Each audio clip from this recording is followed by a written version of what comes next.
ጋር አልጋነሽ ተካነኝ በኢፌድሪ መከላከያ ሰራዊት የሰሜን እዝ ያካሄደ ያለው የሰራዊት አቅም ግንባታ ለሀገሪቱ ሰላምና ልማት ከፍተኛ አስተዋጽኦ ማበርከቱን የእዙ ዋና አዛዥ ሌተናል ጀነራል ሰዓረ መኮንን አስገነዘቡ። እዙ የመከላከያ ሰራዊት ቀንን በተለያዩ ወታደራዊ ትዕይንቶች አክብሯል። ነብዩ እንዶሰን ተጨማሪ ያለው ከትግራይ ጭላንስቶ እስከ ጅቡቲ ድንበር ያለውን ቀጠና ሙሉ ጥበቃ የሚያደርገው በኢፌድሪ መከላከያ ሰራዊት የሰሜን እዝ በአሁኑ ወቅት በዓለም ላይ ያሉ ዘመናዊ መሳሪያዎችን የታጠቀ ነው። እነዚህ ዘመናዊ መሳሪያዎች በብቃት ማንቀሳቀስ የሚያስችል የሰለጠነ ሰራዊትም አለው። በኢትዮጵያ ለመጀመሪያ ጊዜ እየተከበረ የሚገኘውን የሰራዊት ቀንንም እዙ አቅሙ ምን ደረጃ ላይ እንደደረሰ የሚያሳይ የውጊያ ልምምድ በማድረግ ነበር የጀመረው።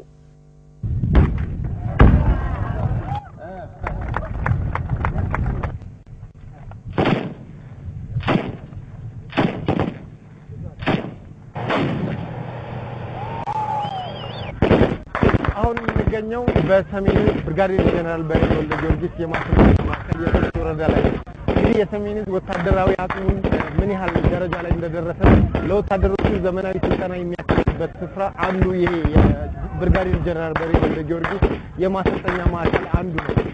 የእዙ ክፍለ ጦር ሰራዊት አባላት እንዲሁም ዘመናዊ መሳሪያዎቹን የሚያሳይ ወታደራዊ ትርኢትም የበዓሉ ማድመቂያ ነበር።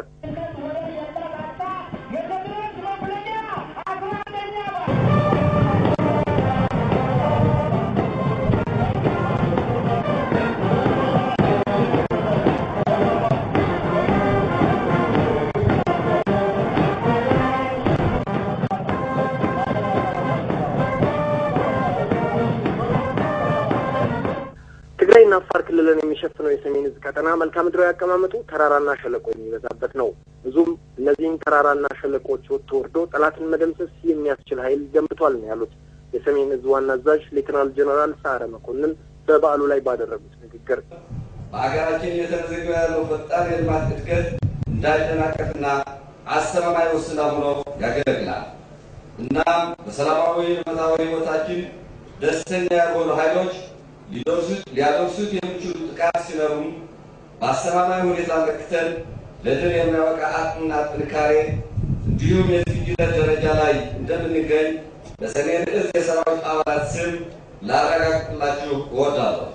በኢፌድሪ መከላከያ ሰራዊት ውስጥ ስር ነቀል ለውጥ እንዲመጣ የቀድሞ ጠቅላይ ሚኒስትር መለስ ዜናዊ ከፍተኛ ሚና መጫወታቸውን ያወሱት ዋና አዛዡ የታላቁን መሪ ራዕዩን ለማድረግ ለሀገሪቱ ልማትና ሰላም ሰራዊቱ እያደረገ ያለውን ጥረት አጠናክሮ ይቀጥላልን ብለዋል። የአፋር ክልል ርዕሰ መስተዳድር አቶ እስማኤል አልሼሮም የሰሜን እዝ ሰራዊት በክልሉ አሁን ለመጣው ሰላምና ልማት ከፍተኛ ሚና እየተጫወተ ነው ያሉት።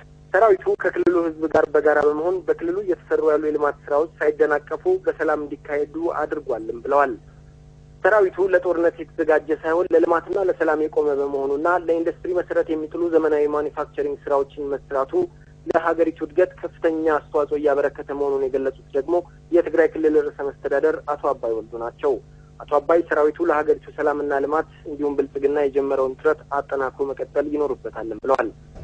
የመከላከያ ሰራዊታችን ይህ ታላቅ የሰራዊት ቀን በሚያከብርበት ጊዜ አሁንም የሚጠብቁት የሰላም የልማት ግዳጆች በጣም ትላልቅ በመሆናቸው ህዝባዊነቱን በማጥበቅ ዝግጁነቱን በማጠናከር በህዝብ ያለው ከበሬታ ዘላቂ እንዲሆን መስራት እንዳለበትና የመሪያችን መለስ ዜናዊ አደራ በመጠበቅ ግዳጁን በተሟላ እንዲፈጽም አደራ እላለሁ። በኢትዮጵያ ሬዲዮና ቴሌቪዥን ድርጅት ነብዩ እንደሰነኝ መቀለ።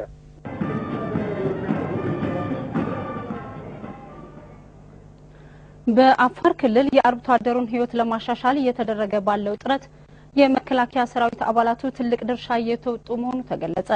የኢፌድሪ መከላከያ ሰራዊት ቀን በዓል በአዋሽ አርባ ውጊያና ቴክኒክ ማሰልጠኛ ጥምር ጦር አካዳሚ የአካባቢው ነዋሪዎች በተገኙበት ተከብሯል። የአፋር ክልል ምክር ቤት ዋና አፈ ጉባኤ አቶ መሐመድ ከድር እንዳሉት የክልሉን አርብቶ አደር የልማት ተጠቃሚ ለማድረግ በሚደረገው የመንደር ማሰባሰብ እንቅስቃሴ የሰራዊቱ አስተዋጽኦ ከፍተኛ ነበር። በዓሉን ሲያከብሩም የኢፌድሪ መከላከያ ሰራዊት የሀገሩን ዳር ድንበር ከመጠበቅ አልፎ በተለያዩ ሀገራት የሰላም ማስከበር ተልእኮን በድል እንዲወጣ መሰረት ያስያዙትን የታላቁን መሪ አቶ መለስ ዜናዊን በማሰብና ራዕያቸውን ለማሳካት በመረባረብ መሆኑን ተናግሯል። በቀጣይም የመከላከያ ሰራዊቱ ከክልሉ ህዝብ ጎን በመቆም በልማት ስራዎች ላይ ያለውን ተሳትፎ እንዲቀጥል አፈ ጉባኤው ጠይቀዋል። ዘገባውን ያደረሰን የአፋር ክልል የመንግስት ኮሙኒኬሽን ጉዳዮች ጽህፈት ቤት ነው። የመከላከያ ሰራዊት የሀገሪቱን ዳር ድንበር ከማስጠበቅ ባለፈ በልማት ስራዎች እያሳየው ባለው አኩሪ ተግባር መደሰታቸውን አንዳንድ የአዲስ አበባ ከተማ ነዋሪዎች ተናገሩ። የመከላከያ ሰራዊት ቀንን አስመልክቶ የተዘጋጀውን ኤግዚቢሽን የጎበኙት ነዋሪዎች በሰጡት አስተያየትም ሰራዊቱ የሀገሪቱን ሰላም ከማስጠበቅ በተጓዳኝ በሀገሪቱ ልማት እያደረገ ያለው ተሳትፎ አመርቂ ሆኖ ማግኘታቸውን ተናግረዋል። አስተያየቶቹን የኢትዮጵያ ዜና አገልግሎት አሰባስቦ ልኮልናል፣ እንደሚከተለው ይቀርባል። በእውነት በጣም ነው የገረመኝ። በእኛ ሀገር ይሄ ሁሉ ስራ እየተሰራ ፈጽሞ እዚሁ ከተማ ሆኜ እኛ ሀገር እዚህ እየተሰራ እዚህ ያያዋቸው ምርቶች በሙሉ ከቻይና ከህንድ ከተለያየ ሀገር የምናመጣቸው ናቸው። መሽነሪዎች በተለኛ ኮንስትራክሽን ላይ ስለምንሰራና ጅማሮ ብቻ ሳይሆን ብዙ ነው የሄዱት፣ ግን እስካሁን አላወቅንም።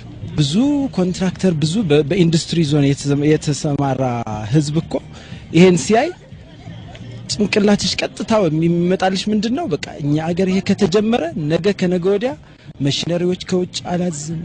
ይሄ የውጭ የምንዛሬ ችግሩ አለ፣ ብዙ ችግሮች አሉ። እነሱ ተፈቱ በቃ ታስቢያለሽ፣ ውስጥሽ ኮንፊደንስ ይሰማሻል ለቀጣዩ ለምንሰራቸው ስራዎችና አሁን የሄደበት ሂደት ራሱ ጅማሬ ሊባልም አይችልም።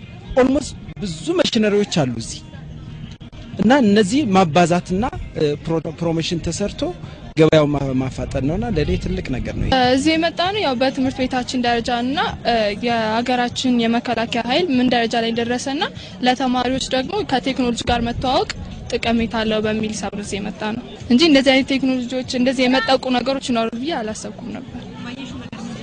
በጣም ትልቅ ደስታና ኩራት ተሰምቶኛል። ማለት ሀገር እዚህ ደረጃ ላይ በመድረሷ ከፍተኛ ደስታ ተሰምቶኛል። ህዝባዊነቱ ነው ማለት የህዝብ አለኝታ ነው።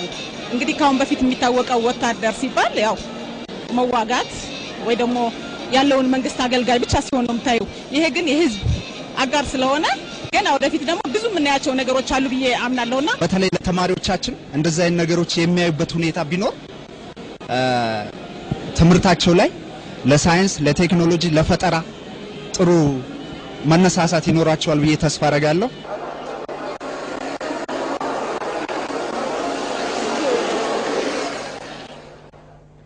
ተመልካቾቻችን የማይደርቁ ምንጮች በሚል ርዕስ የተዘጋጀው ዶክመንተሪ ፕሮግራም ከ1 ሰዓት ተኩል ጀምሮ በኢትዮጵያ ቴሌቪዥን የሚቀርብ መሆኑን እየገለጽን እንድትከታተሉት ከወዲሁ እንጋብዛለን። በአብያታ ሻላ ብሔራዊ ፓርክ የሚገኙት የአዋፍ ዝርያዎች ጎብኚዎችን እየሳቡ መሆኑን ሮይተርስ ዘገበ። በፓርኩ የሚገኙ አዋፍ በማየታቸው መደሰታቸውን በፓርኩ ቆይታ ያደረጉ ጎብኚዎች ተናግሯል። ብርሃኑ አለሙ ተጨማሪ አለው። ኢትዮጵያ ካሏት ፓርኮች አንዱ የአብያታ ሻላ ሐይቆች ብሔራዊ ፓርክ ከአዲስ አበባ በስተደቡብ አቅጣጫ 200 ኪሎ ሜትር ርቀት ላይ በኦሮሚያ ክልል ይገኛል። 887 ስኩዌር ኪሎ ሜትር ስፋት ያለው ይህ ፓርክ ፍልውሃዎችን ጨምሮ ከ144 በላይ ዝርያ ያሏቸው በ10 ሺዎች የሚቆጠሩ አዕዋፍ ይገኙበታል። ሮይተርስ ፓርኩን በተመለከተ በሰራው ዘገባም የአብያታ ሻላ ሐይቆች ኢትዮጵያ ካሏት ተፈጥሯዊ መስህቦች አንዱ ነው ሲል ገልጾታል። በአሁኑ ወቅት በርካታ የሀገር ውስጥና የውጭ ሀገር ዜጎች ፓርኩን እየጎበኙት ነው። ከጀርመን የመጣ አንድ ጎብኝም በቦታው ያየው ነገር እንዳስደሰተው ነው ለሮይተርስ የተናገረው። This beautiful color of these flamingos is amazing for በፓርክ ውስጥ የተመለከትኳቸው ፍላሚንጎ የተባሉት የአዋፍ ዝርያዎች ቀለማቸው በእጅጉ የሚማርክና የሚያስደንቅ ነው። በጣም ደስ ብሎኛል። በፓርክ ውስጥ በርካታ አዋፍን ተመልክቻለሁ። እነዚህ አዋፍ በኢትዮጵያ ጥሩ ጊዜ እያሳለፉ ነው።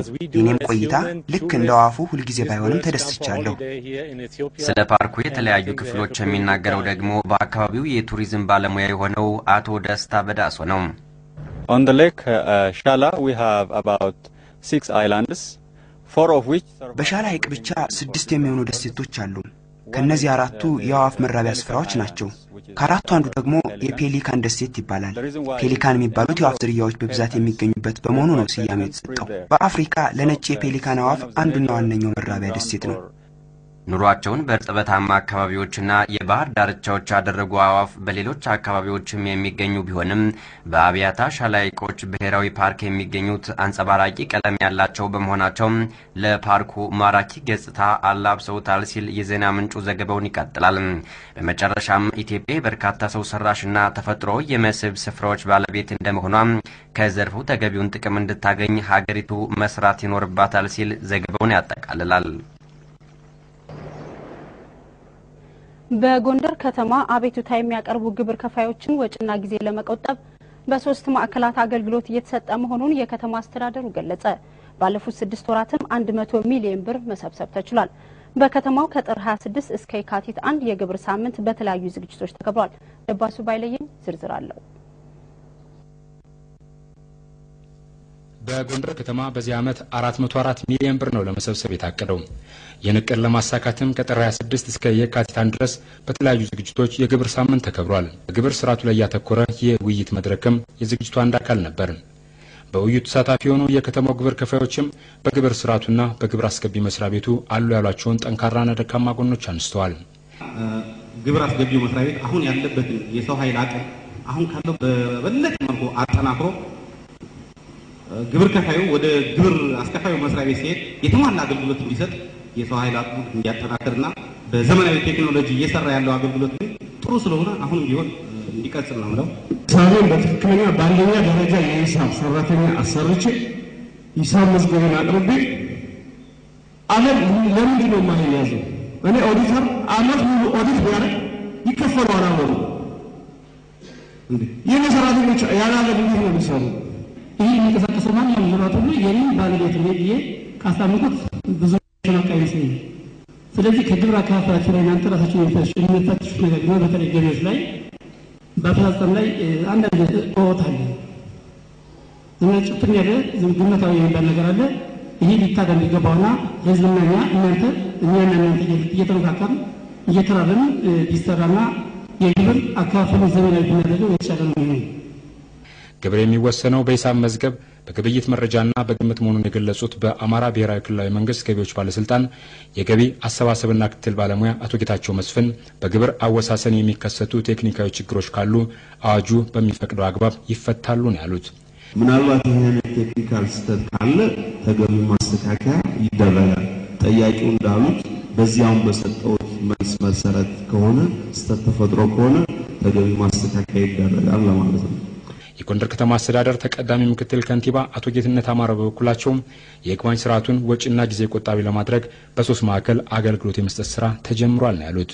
እንደ ጎንደር ከተማ አስተዳደር በ3 ማዕከል ይግባኝ ሰሚ ችሎት እንዲኖር የተደረገበት ነው ያለው። በባለፉት 2 ወራት ይግባኝ ከጠየቁት አብዛኛዎቹ ነጋዴዎች ብዙዎቹ ምላሽ እያገኙ ያለበት ሁኔታ እንዳለ ማየት ይቻላል። በጎንደር ከተማ በመጀመሪያዎቹ 6 ወራት ከ100 ሚሊዮን ብር በላይ ገቢ መሰብሰቡን የገለጹት የከተማው ገቢዎች ጽሕፈት ቤት ኃላፊ አቶ ታያቸው ሞላ ይህም ካለፈው ተመሳሳይ ወቅት ጋር ሲነጻጸር በ33 ሚሊዮን ብር ብልጫ አለው ብለዋል። ሆኖም ከእቅዱ አንጻርና ወጪን ከመሸፈን አኳያ በከተማው ያለው አፈጻጸም አነስተኛ ነው ብለዋል። በጎንደር ከተማ ከሚገኙት 11048 ግብር ከፋዮች መካከል 8152 የሚሆኑት በዝቅተኛ ግብር ከፋይ ደረጃ ሀምሮ ስር ይገኛሉ። በ6 ወራት ከተሰበሰበው ገቢም የተሻለ አፈጻጸም ያለው በእነዚሁ ግብር ከፋዮች ነው። በዝግጅቱ ግብርን በመክፈል ግንባር ቀደም ለሆኑ ለ25 ነጋዴዎች እንዲሁም ለገጠርና ከተማ ቀበሌዎች እውቅና ተሰጥቷል። ለኢትዮጵያ ሬዲዮና ቴሌቪዥን ድርጅት ደባሱ ባይለየኝ ከጎንደር።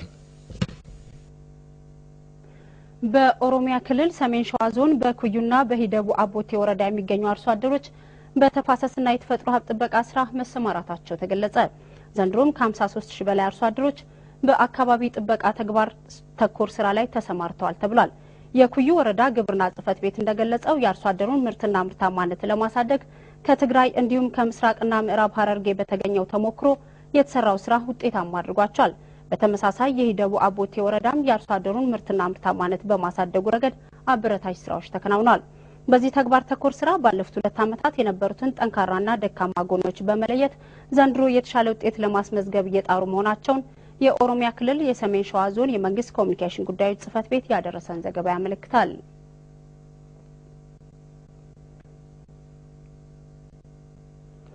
ድህነትና አክራሪነትን በመዋጋት የተጀመረው የልማት ጉዞ በህዝቦች አንድነት ተጠናክሮ እንደሚቀጥል ተገለጸ። ይሄ የተገለጸው በሐረሪ ክልል የሰላምና የመቻቻል ክልላዊ ጉባኤ በተካሄደበት ወቅት ነው። መንግስት የህዝብንና የሀገርን ሰላም እንዲሁም ህገ መንግስቱን የማስጠበቅ ግልጽ አቋሙን በተለያዩ ጊዜያት እንዳሳወቀና ከመንግስት ሚና ባሻገር መቻቻልን የሚያሰፍንና አክራሪነትን የማይሸከም ሁኔታ በመፍጠር ወሳኙ ድርሻ የአማኙ ህዝብ መሆኑን የክልሉ የፍትህና ጸጥታ ቢሮ ኃላፊ አቶ ሸሪፍ አደም ገልጿል። የጉባኤው ተሳታፊዎች በበኩላቸው በሃይማኖት ስም ስውር አጀንዳዎችን ለማሳካት የሚፈልጉትን አካላት እንደሚያወግዙ ተናግሯል። ጉባኤው የተለያዩ ሀሳቦችን የያዘ ባለ 6 ነጥብ የአቋም መግለጫ በማውጣት ተጠናቋል ሲል የሐረሪ ክልል የመገናኛ ብዙሃን ድርጅት ዘግቧል።